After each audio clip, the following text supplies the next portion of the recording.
I'm Dr. Bill Sterett here with another one of your Sports Medicine Minutes. Today I want to talk to you about whether or not you're loose jointed and what that means.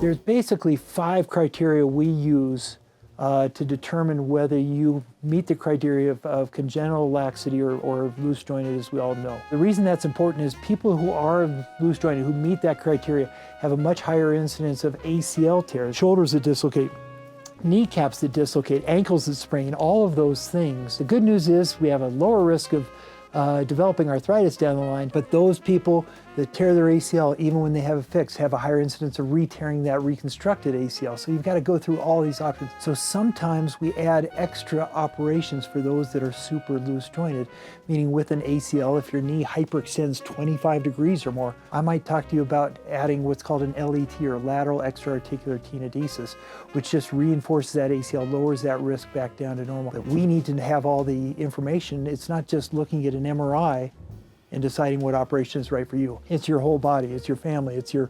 ecosystem, basically. Are you loose jointed? Number 1, can you bend your thumb down and push it all the way? See how I can't quite get it there, but it's not too far. Number 2, can you bend your 5th finger, meaning your pinky, and bend it back more than 90 degrees? See how I'm only about 45, 60 degrees there. Number 3, do your elbows hyperextend 10 degrees or more? Number 4, do your knees hyperextend 20 degrees or more? And the final thing is, when you bend over and touch your toes, can you put your palms flat on the ground?